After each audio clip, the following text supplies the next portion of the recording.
असांजो पुरअमन एहतजाजी धरणो असांजो पुरअमन मुज़ाहिरो हुयो शाह लतीफ़ यूनिवर्सिटी साम्हूं जंहिंमें हज़ारे सिंध जे नौजवाननि शिरकत कई हज़ारे जेके शागिर्द हुआ यूनिवर्सिटी जा फार्मेसी जा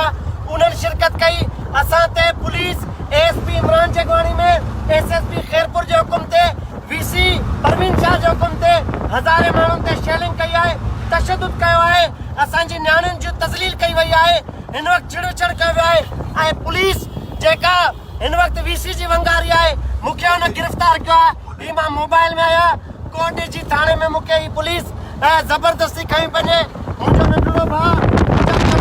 हे ॿिया शागिर्द वकील सभु असां सां गॾु आहिनि ऐं पुलिस जूं मोबाइलूं 20 खां मथे मोबाइलूं असांखे गिरफ़्तार करे तशद्दुद करे टंगोटाली करे शेलिंग करे गोड़ा गैस हलाए असांखे गिरफ़्तार कयो वियो आहे असां सिर्फ़ जाइज़ मुतालबनि ख़ातिर अॼु ऐलानियल धरणो जेको पुरअमन हुयो जंहिंजी रेंजर्स गवाए रेंजर्स जी चौकी गवाए त पुरअमन तरीक़े सां हले पियो जॾहिं पुरअमन हले पियो त 10 जेके हथियारबंद आहिनि यूनिवर्सिटी मां आया जेके वीसी जा वाठा हुया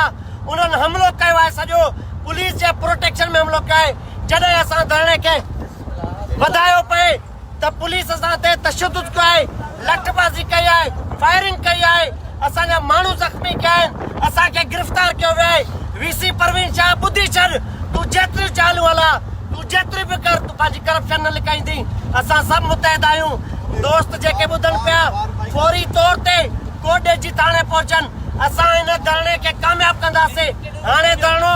बबर लो ते लॻंदो वीसी जे ख़िलाफ़ लॻंदो हाणे सिंध जा सानियामत थियनि साफ़ ई शाहिद आहिनि कैमरा जी अख में तशद्दुद महफ़ूज़ थियो आहे